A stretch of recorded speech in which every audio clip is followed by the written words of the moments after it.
Bonjour et bienvenue dans Avez-vous choisi, le podcast du vendredi qui vous invite à tout choisir dans votre vie. Je suis Oriane Savouré-Lucas, serial choisisseuse de ma vie. Dans la vie, j'ai les pieds sur terre et la tête dans les étoiles et je vous propose d'explorer avec curiosité le vaste et intrigant territoire du choix. J'accompagne les personnes qui le souhaitent à tout choisir dans leur vie pour réenchanter leur quotidien et développer leur impact dans leurs différentes sphères de vie et d'influence. Ce podcast, c'est l'occasion pour moi de partager réflexions, questionnements, lectures, ressources qui m'inspirent pour choisir ma vie. Régulièrement, je vous propose de faire la connaissance d'une personne que je trouve inspirante sur la question du choix.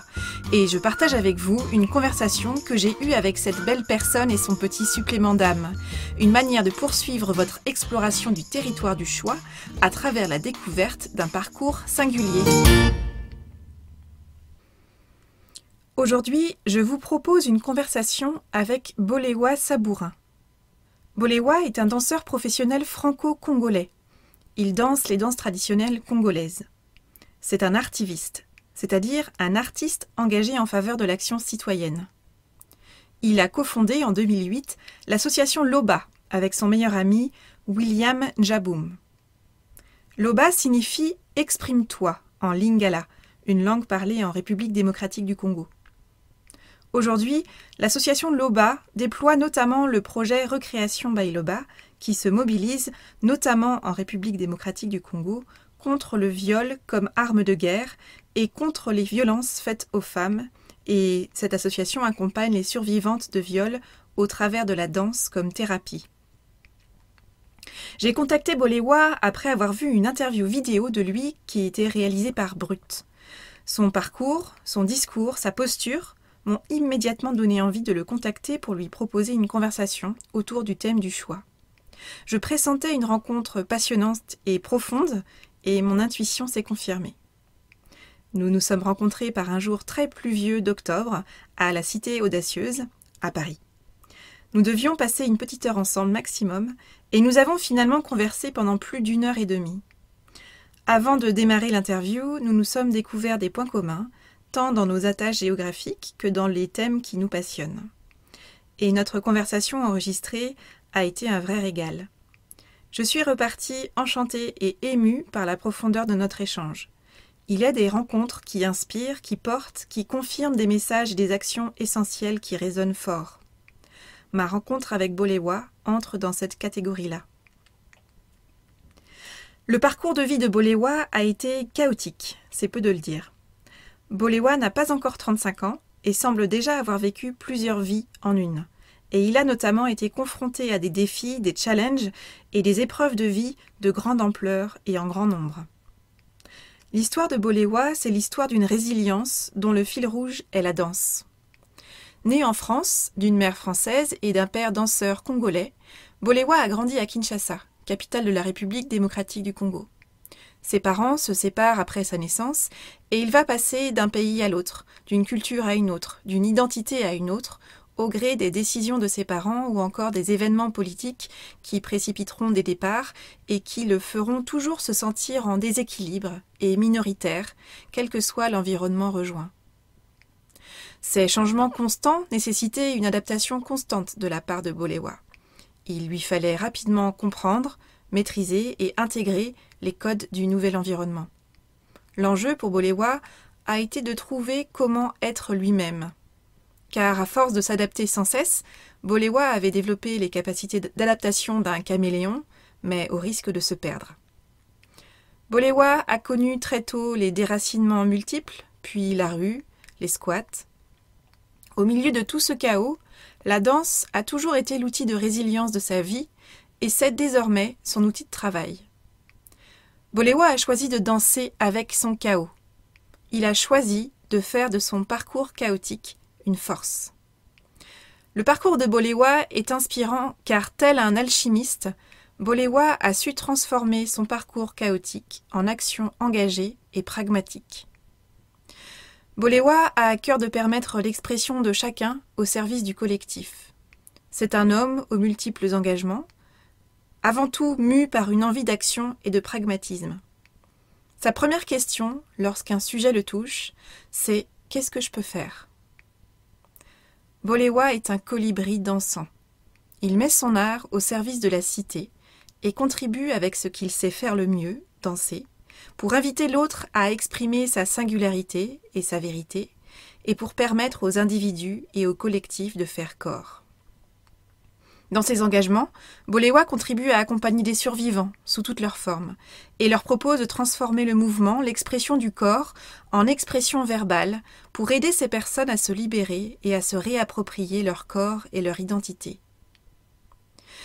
Dans un parcours de vie qui a été dans sa première partie marqué par de nombreuses ruptures, par des coups d'arrêt, des déracinements sous des formes multiples, Bolewa œuvre, dans chacun de ses engagements, pour la reconnaissance de la singulière expression de l'humanité qui est en chacun et en chacune de nous, et pour une forme de réconciliation. La réconciliation avec son corps, avec son identité, avec son humanité, et avec l'autre avec un grand A, pour faire corps, individuellement et collectivement.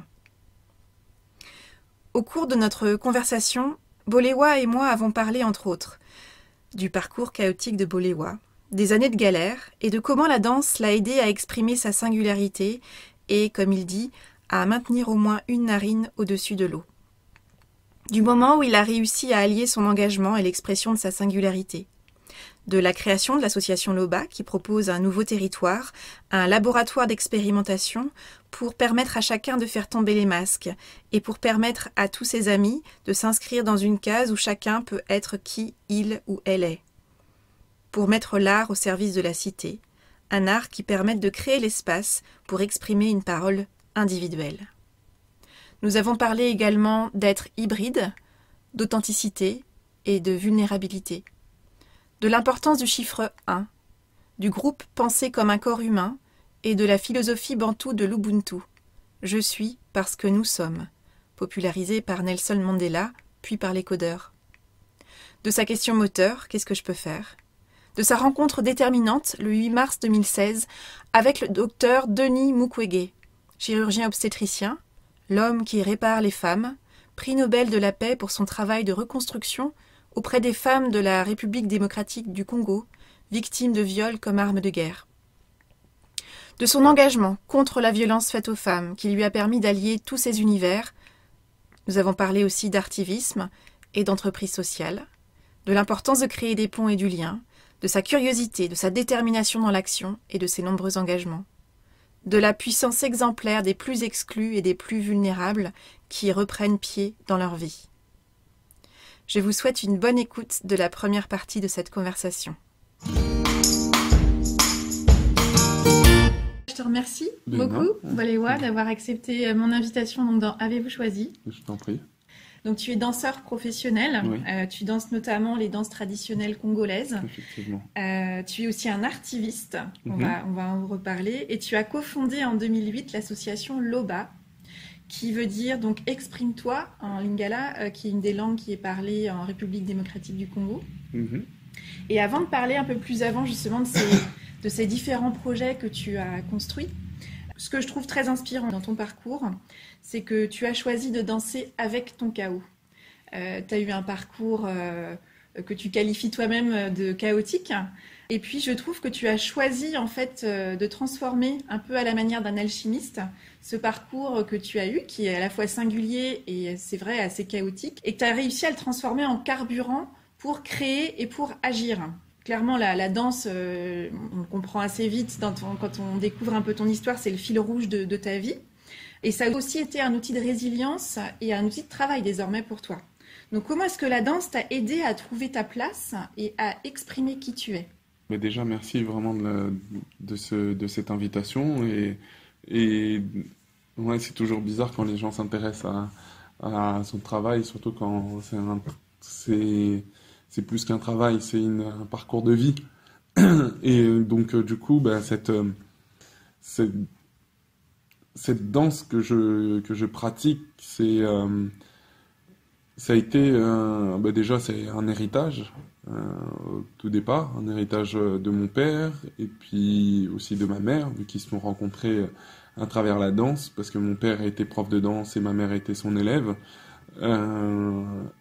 Et puis ensuite, ça a été mon oncle, surtout, un des amis très proches de mon père, qui m'a transmis cette danse, et qui avait vraiment une vision pour ses fils et moi, du coup, à travers la danse et à travers ce qu'il voulait ce qu'on fasse de cette danse.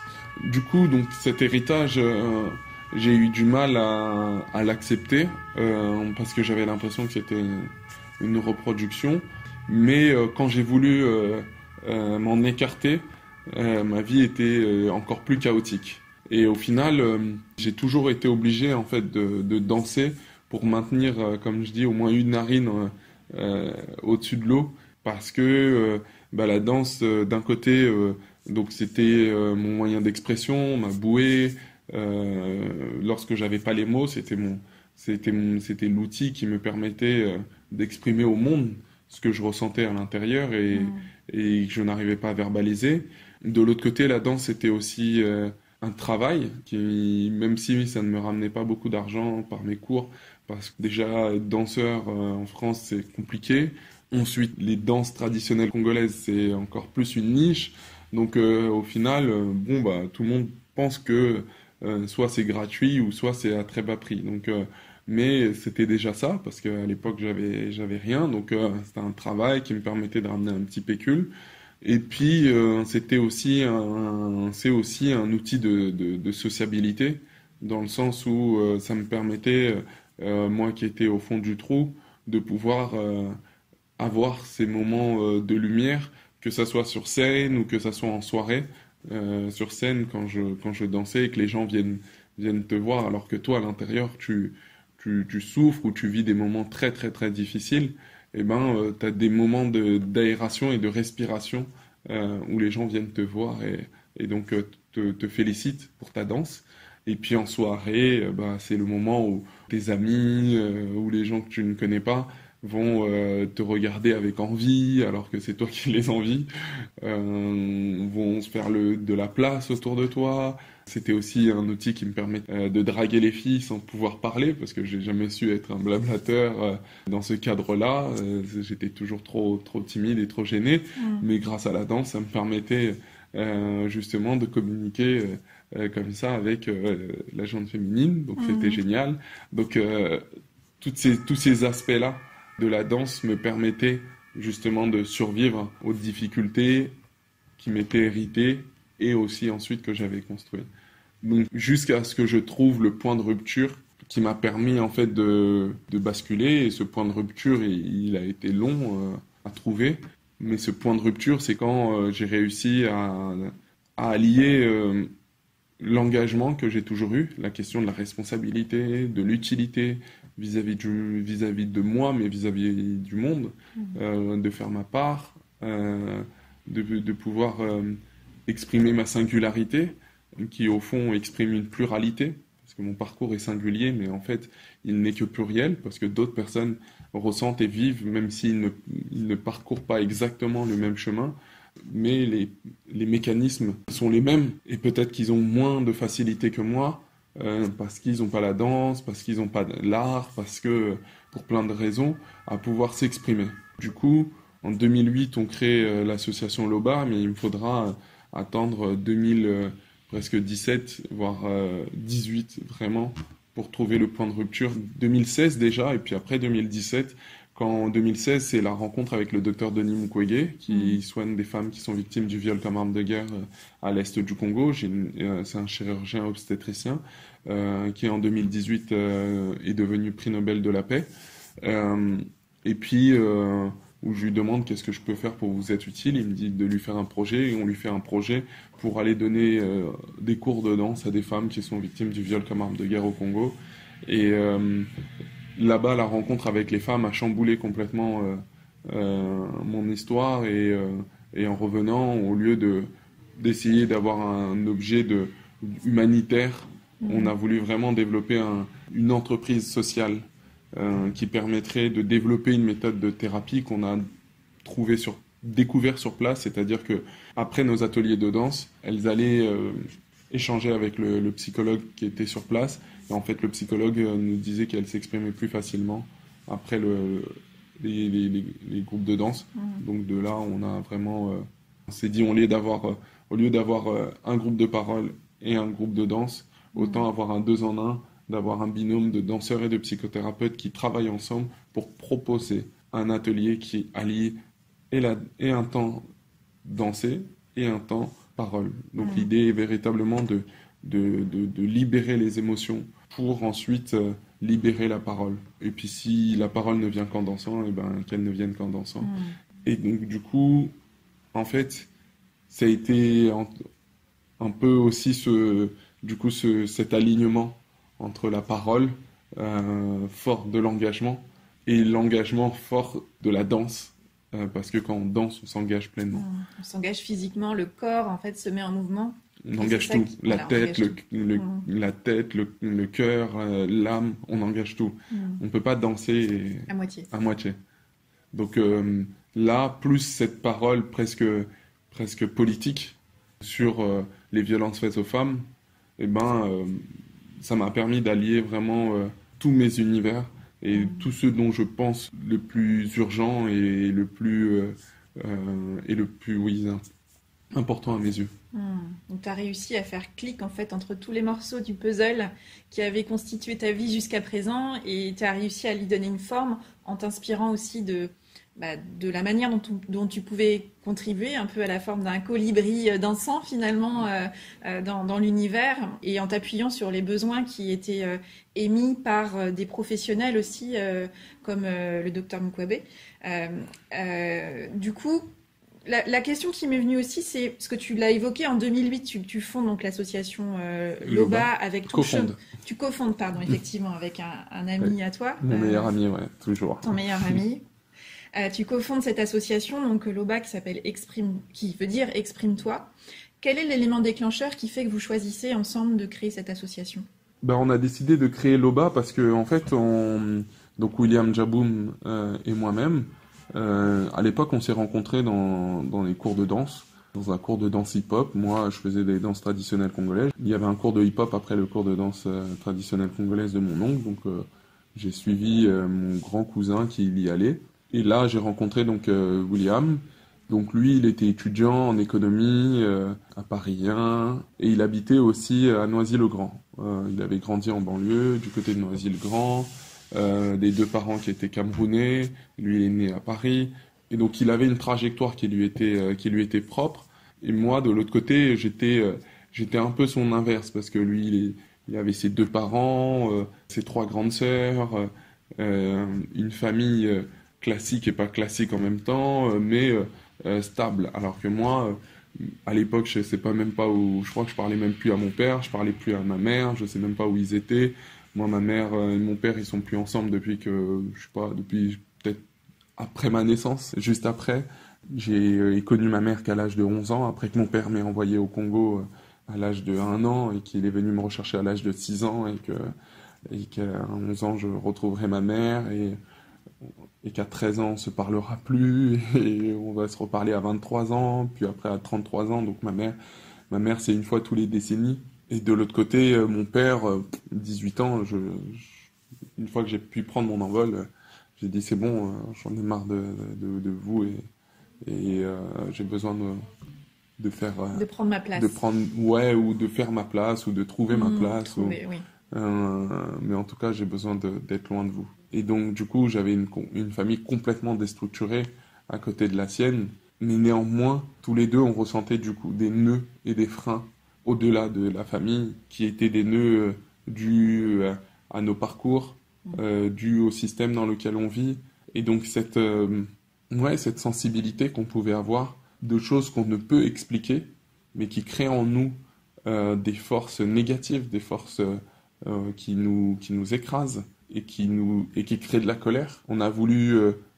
on voyait bien que quand on dansait et puis surtout après, quand on se parlait, quand on passait du temps ensemble à échanger et débattre, il y avait un truc entre nous et en fait on a décidé de créer Loba parce que on voyait qu'on arrivait à prendre la parole à travers les arts, à travers la danse et qu'on arrivait aussi du coup à permettre à d'autres personnes de s'exprimer aussi. Et en fait, cette rencontre entre son parcours et le mien, où on prenait la parole et où on avait des choses à dire au monde. On voulait plus être les écrasés du monde, on voulait être on voulait, ouais, vraiment parler au monde, dire au monde qui on est, faire une proposition au monde de nos parcours, de nos singularités, mais qui sont complémentaires. Et ça, en fait, à partir de ça, on a décidé de créer l'association Loba en disant, voilà, on y retrouvera de la danse, mais aussi on aime les livres, on fera des clubs de lecture. Et puis il y a des potes qui font du rap là-bas, ils vont venir et ils pourront aussi trouver un lieu où ils pourront s'entraîner, pratiquer, mais aussi se produire. Et donc, encore une fois, pouvoir faire leurs propositions au monde. On a des potes qui font de la photo. Donc, c'était véritablement ça. Et puis, il y avait aussi cette question de l'hybridité. On a toujours été des êtres hybrides. On navigue entre différents mondes, différentes cultures, entre la banlieue et les quartiers chics de Paris, entre la France et le Congo ou le Cameroun. On s'est construit dans cette hybridité-là. Et à chaque fois, nos amis du hip-hop, c'était là, de la danse congolaise, c'était là, de la fac, c'était là. Et ça nous ressemblait pas en fait. On se sentait bien dans aucune des cases complètement. Et ce qui était important pour nous, du coup, c'était de permettre à tous nos gens de se retrouver dans une case, mais qui était une case où on pouvait tout être. Et donc, du coup, l'art au service de la cité, qui est notre baseline, c'était aussi cet art qui permet de rassembler les gens pour leur donner la parole, mais une parole individuelle.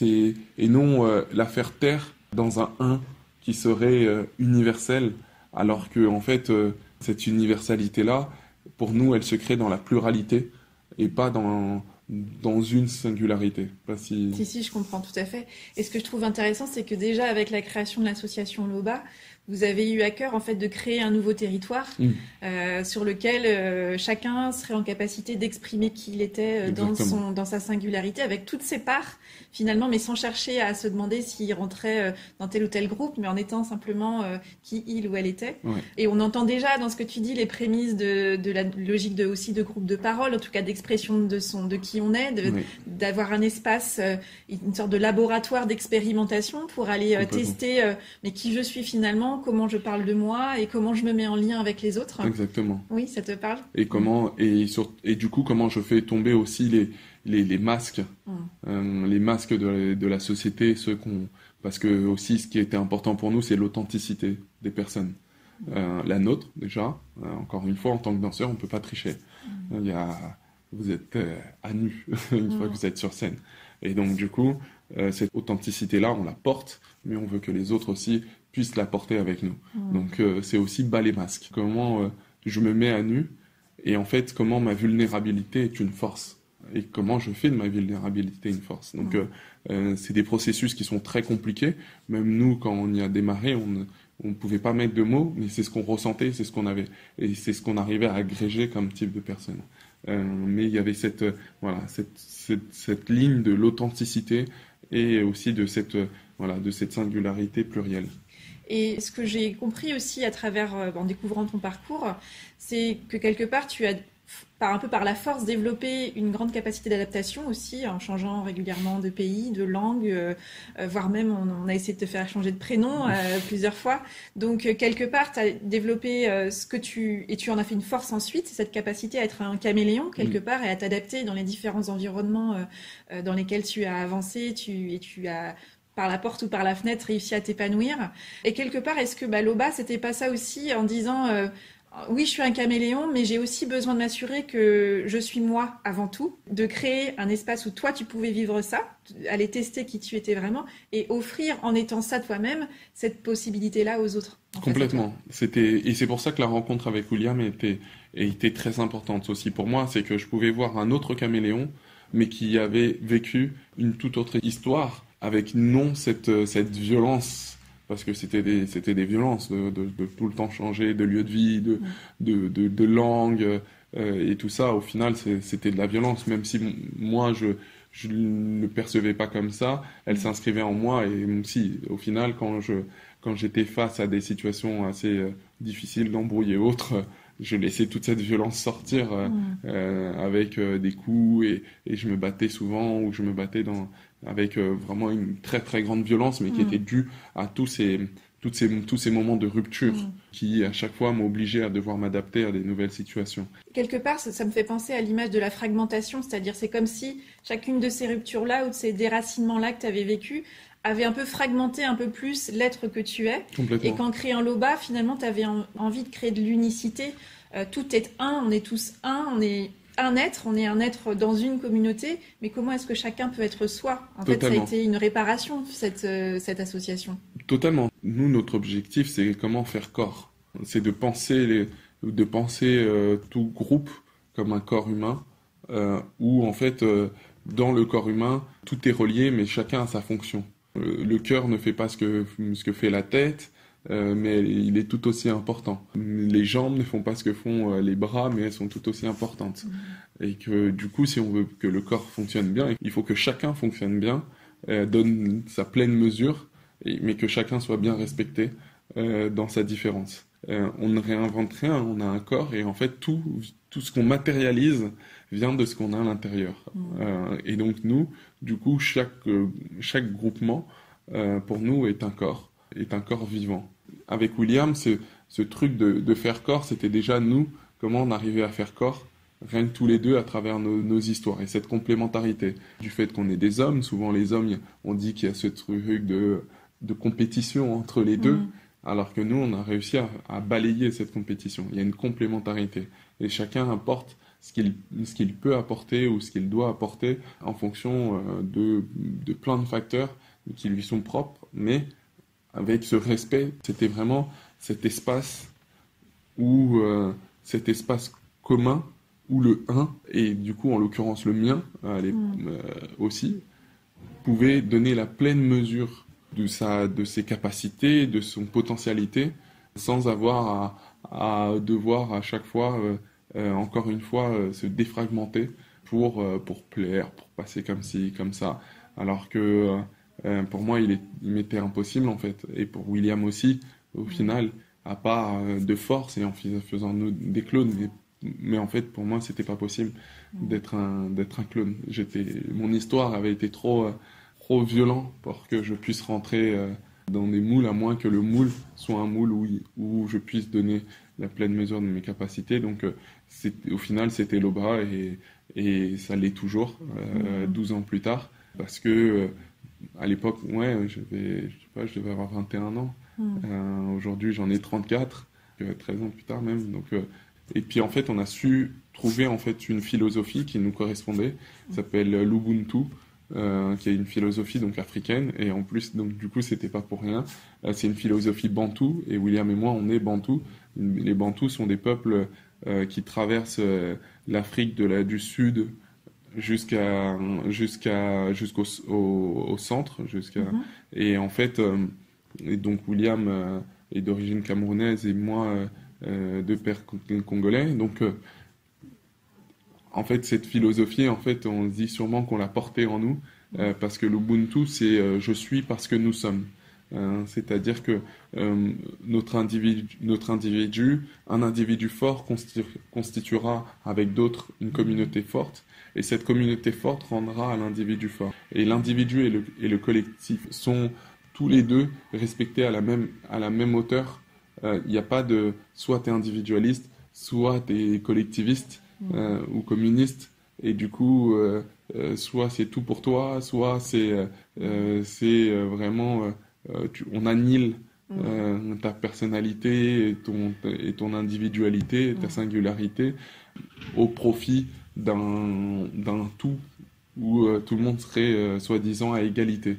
Et en fait nous c'est vraiment cette philosophie donc qui a été popularisée par Nelson Mandela en premier lieu, et puis après par les codeurs qui en ont fait un logiciel qui agit sur Linux, qui est du coup Ubuntu, et où en fait c'est les logiciels libres où chacun peut venir changer et apporter des modifications, des améliorations au logiciel. Mais du coup, pour cela, il faut avoir quand même un sacré background, il faut pouvoir être assez élevé.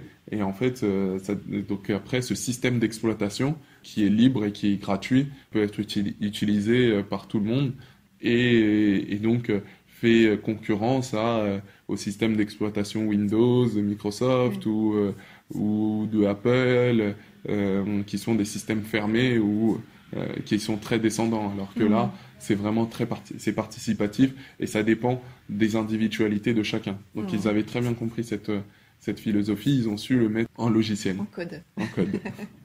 Je voudrais revenir sur ta rencontre avec le docteur Denis Mukwege.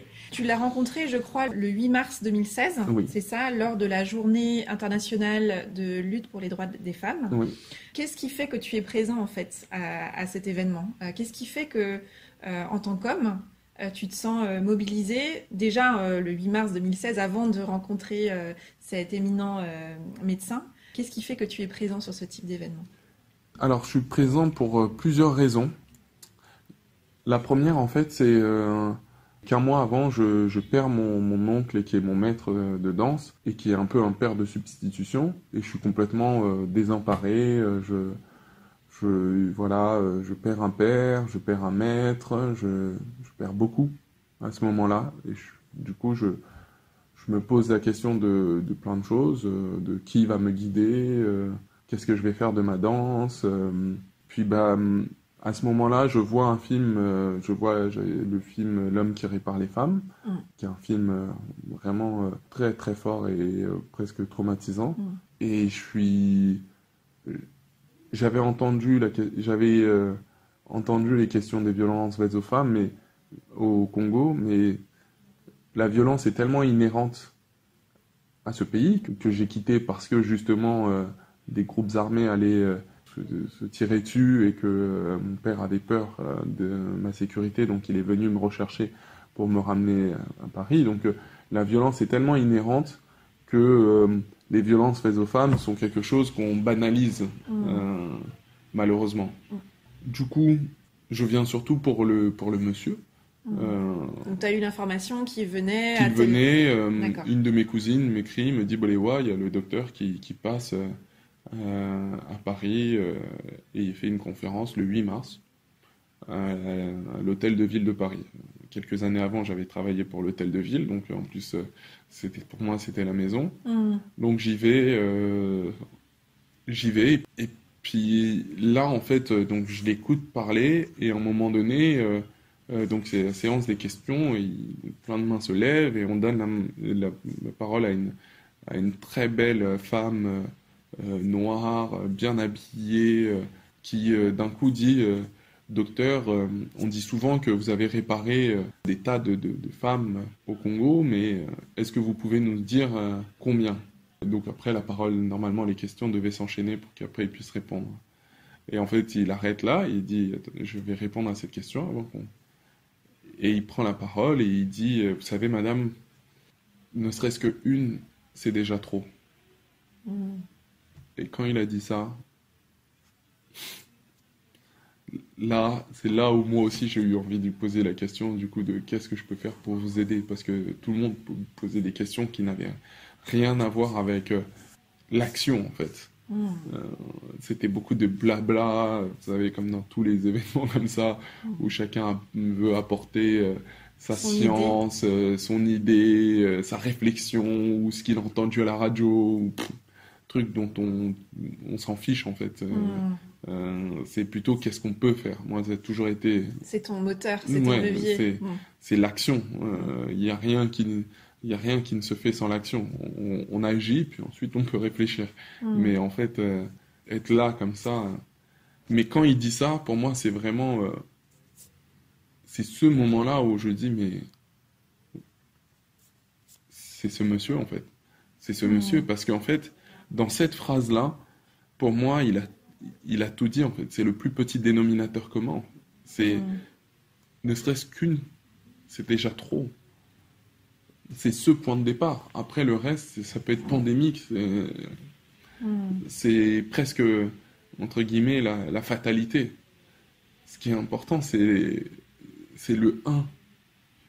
À partir du moment où on change ce un, ben, tout ça, à la fin, n'existe plus. On se Donc, met en mouvement là on se met aussi. en mouvement à ce moment-là. Donc, moi, vraiment, c'était cette phrase. Et donc, à partir de ce moment-là, moi, je me souviens, les questions étaient terminées. J'ai dit non, non, non, docteur, voilà, moi j'ai 30 ans, je suis congolais de par mon père, français de par ma mère et de par mon éducation. Pour l'instant, je ne me vois pas vivre au Congo et j'ai pas vocation pour l'instant à y vivre. Mais qu'est-ce que je peux faire moi d'ici pour vous être utile, sachant que je serai pas médecin comme vous, raté, et puis je vais pas aller m'attaquer à la politique. J'ai assez de problèmes avec ma politique française ici. Du coup, qu'est-ce qui me reste Quel est mon espace d'expression en fait dans cette histoire? pour vous être utile? Pour vous être utile, pour contribuer. Et donc là, il répond, faites-moi un projet. Alors, non, il ne répond pas. Il répond à plein de questions, et tout ça. Et moi, je dis, ah ouais, bon, il me répond pas. Donc là, il y avait mes cousins que j'avais pas vus depuis longtemps, il y avait plein de Congolais qui étaient là, des gens que j'avais pas vus depuis longtemps. Je me tourne, je commence à leur parler. Et il descendait de l'estrade, il devait aller au petit journal, je me souviens à l'époque. Et il arrive et il me pose la main sur l'épaule. Et mon cousin, il dit, je me retourne, c'est lui. Il me dit, fils, accompagnez-moi, on va faire un tour. Et donc là, on avance, on discute, on parle. Et puis, moi, je ne sais pas que je suis blasé, mais en tout cas, il n'y a personne qui me fait. Plus les gens sont hauts, plus j'ai envie de leur montrer que je peux me mettre à leur niveau. Donc, du coup, je lui parle hyper rationnellement, je ne perds pas mes moyens, au contraire, j'enchaîne et tout, parce que je sais qu'il a très peu de temps. Donc, et puis ben, là, il appelle un de ses collaborateurs, il dit oui, donnez-lui ma carte, faites-moi un projet. Et c'est parti comme ça. Et là, c'est parti. Et en fait, là, c'est après, tout comme toi, ce que tu disais, c'est que c'est après que j'ai verbalisé qu'en fait, je m'étais toujours engagé sur les questions des droits des femmes, en fait. C'est juste que je n'avais pas verbalisé, je l'avais pas conceptualisé. Parce que je sais pas, notre société, parce que j'étais pas encore prêt, mais je l'avais toujours, parce que j'ai grandi dans un milieu extrêmement féminin, dans les cours de danse, où il y a que des femmes, que je donne des cours depuis que j'ai 17 ans et que derrière, à côté de moi, il y a que des femmes, et que mon histoire de cette mère que je ne vois que tous les 10 ans, c'est cette déchirure originelle vis-à-vis de la femme qui va devenir une déchirure plurielle parce que je n'arriverai jamais, je chercherai toujours l'amour d'une femme, mais en fait je cherche l'amour de ma mère dans les bras de plein de femmes. Déjà celles que mon père me présente, qui sont des belles-mères, comme un fils, mais où jamais en fait c'est ma place, et puis surtout je vois le traitement qu'il leur est fait, et qui du coup moi me plaît pas, en violence conjugale et autres, et puis après, puis après l'amour que je cherche auprès de ces femmes que je vais aimer, mais que je vais aimer de manière pas saine du tout, parce que en fait je recherche toujours cet amour maternel, et en fait à partir du moment où je vais le trouver, c'est-à-dire il y a 1 an, à partir de ce moment-là, il y a une libération qui se fait, et j'ai plus besoin de la rechercher, je l'ai, et c'est bon, et derrière Ça s'est réparé. derrière ça s'est réparé. Et justement, en quoi c'est important pour toi, en tant qu'homme, en tant que danseur et en tant que citoyen, d'accompagner par la danse des femmes que d'autres hommes ont cherché à détruire dans leur corps, dans leur féminité, dans leur identité et puis aussi dans leur communauté? Alors, en fait, du coup, en travaillant, c'est pour ça que c'était très important pour moi que le docteur me permette, en fait, de pouvoir enfin assumer mon engagement envers les droits des femmes et envers les femmes. même si j'avais toujours essayé de mettre en avant les femmes.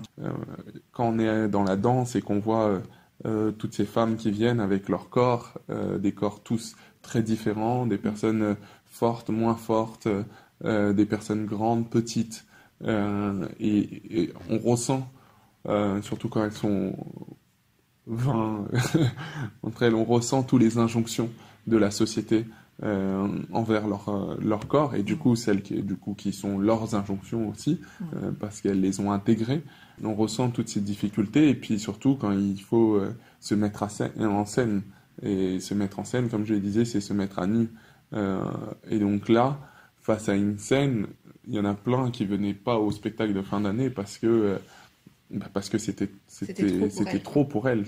Et il y a celles dont elles ont fait le travail, et ça les a aussi libérées de plein de choses. Elles ont vu que à ce moment-là, c'était elles et des corps qui dansent, mais qui ne sont plus sexués, qui ne sont plus, comment dirais-je, scannés pour voir où est-ce que ça ne va pas. C'était leur corps. Et ça, c'est ce que moi j'avais vécu, mais c'est ce que elles vivent aussi. Et donc ça, c'est la base de toute ma réflexion déjà. Puis il y a ma mère, et puis il y a le fait de dire qu'en fait, moi et mes frères, on est nés avec beaucoup de troubles psychiques qui sont dus en fait au parcours chaotique de ma mère. Si moi j'ai eu un parcours chaotique, elle c'était bien pire.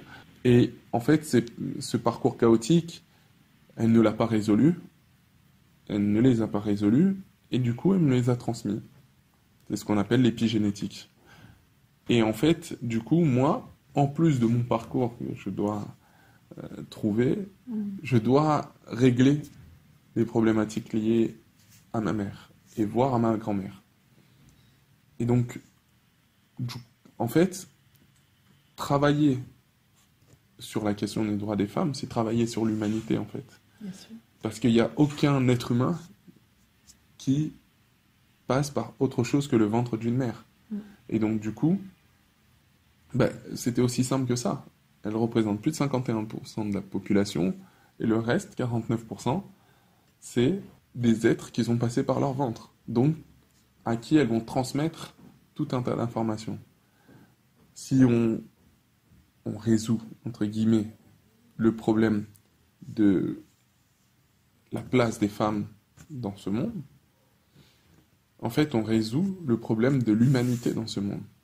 Dans le sens où la question de la domination masculine, donc la domination envers les femmes, et puis ensuite envers les enfants, parce que c'est ça le chemin, donc de l'autre, c'est cette même construction mentale qu'on a ensuite dispersée dans tous les aspects de notre planète.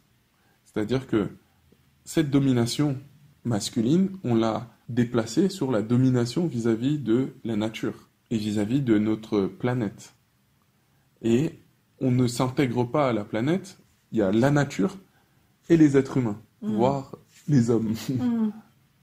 D'ailleurs, c'est ce qu'on dit, il y a la nature et les hommes. Oui, c'est ça, on se sépare nous-mêmes de la nature. On se sépare nous-mêmes de la nature, et on les appelle les hommes, donc on inclut dedans les femmes, mais au final, tout le monde s'appelle les hommes. En fait, à partir de ce lien, ce plus petit lien qu'il y a de la relation avec mon autre, crée le lien qu'il y a avec les autres. Et quand je dis les autres, c'est vraiment la planète. Donc aujourd'hui, pour moi, toute la question de l'écologie vient du mécanisme de la domination masculine. Et donc, en travaillant sur cette question de la domination masculine, je travaille sur tous les aspects de la planète.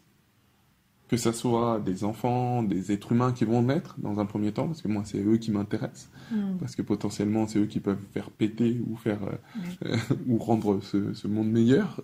Et puis ensuite la question écologique dans le sens où ce monde qu'on habite, comment on fait corps aussi avec ce monde, comment on n'est pas au-dessus, mais on est un maillon de la chaîne. Et s'il y a un chaînon manquant, je pense que c'est l'humanité, ce chaînon manquant. Et donc, du coup, travailler sur la question du droit des femmes, pour moi, c'est le plus urgent, le plus important, parce que derrière, il va nous débloquer tout le reste. Et quelque part, j'entends aussi que en travaillant justement à accompagner, à contribuer à accompagner des femmes qui sont des survivantes, tu mets ton art aussi à contribution pour les reconnaître dans leur humanité, justement. Refaire naître en fait la conviction qu'elles-mêmes sont des femmes, non seulement elles sont des femmes, elles sont des êtres humains à part entière, et combien la danse peut les aider en se remettant en mouvement à renouer avec cette identité de femme et cette identité d'être humain. Ouais, et alors ça, je pense que c'est une déformation personnelle. C'est que je pense toujours que ce sont les plus exclus et les plus vulnérables qui nous montrent l'exemple. C'est-à-dire que ces femmes, quand elles reprennent goût à la vie, ont une puissance qu'elles ont développée qui est pour moi supérieure à toutes et tous ceux et celles et ceux qui ont juste, entre guillemets, suivi le train de la vie. Parce qu'elles nous montrent, elles ont été obligées de penser en dehors de la boîte, on dit.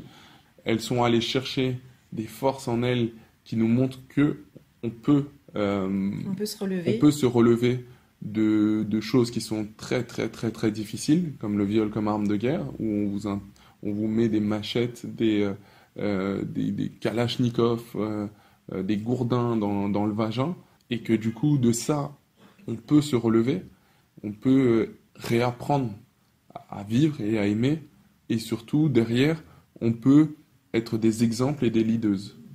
Et donc, je pense que ceux qui sont les plus loin, le plus démunis, donc en l'occurrence des femmes, justement, peuvent être le futur.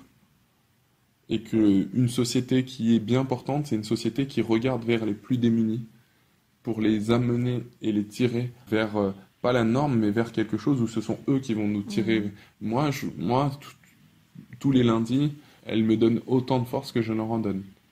Quand je vois des femmes qui sont là, qui dorment dans la rue, dans des métros, qu'elles risquent de se faire violer, de se faire attaquer, qu'elles sont porteuses du VIH, et que pour beaucoup elles sont migrantes, et qu'elles viennent à ces ateliers-là, qu'elles rigolent, qu'elles reprennent de la force, qu'elles portent des pulls ou des t-shirts girl power qu'on leur donne à la fin de leurs 6 mois passés avec nous, et qu'elles continuent à venir alors que le soir elles ne savent pas où est-ce qu'elles dormiront. C'est juste pour moi un exemple de puissance et vraiment de sublime qui change beaucoup de choses, qui vraiment qui moi me pousse à être meilleur en fait et à faire du mieux que je peux pour que ces femmes puissent continuer, et comment on peut les accompagner encore plus malgré nos maigres moyens, et comment on va aller chercher encore plus de finances pour pouvoir leur permettre vraiment de reprendre encore plus pied à la vie, parce que en fait vraiment derrière, une fois que leur tête est mieux, elles prennent des meilleures décisions. Ces décisions-là, c'est des coûts en moins même pour la société, parce qu'elles iront moins chez le médecin, elles iront moins voir les services sociaux. Sont des forces de travail, mais monumentales, parce que elles savent d'où elles viennent, elles savent ce qu'elles ont enduré pour juste pouvoir avoir un toit et un travail. Derrière, c'est pas eux que vous allez voir en train de rechigner à la tâche. Et d'ailleurs, souvent, prenez ici le métro à 5 heures du matin ou 6 heures du matin, vous verrez que ce sont ces femmes-là qui sont réveillées à ce moment-là. Donc, pour moi, c'est des exemples. C'est vraiment des exemples. C'est eux, nos exemples. Un grand merci à Boléwa pour son temps, pour sa confiance, pour son humilité et pour la source d'inspiration que représente son parcours et ses nombreux engagements. La semaine prochaine, vous découvrirez la seconde partie de cette conversation. Alors, que vous a inspiré la première partie de cette conversation ? Je vous invite à identifier l'idée, la phrase ou le mot peut-être que vous choisissez d'en retenir. Avec quoi de nouveau repartez-vous de cette conversation ? Quel est le petit pas que vous pouvez planifier dans les prochains jours pour mettre en œuvre dans votre quotidien ce qui vous a inspiré ?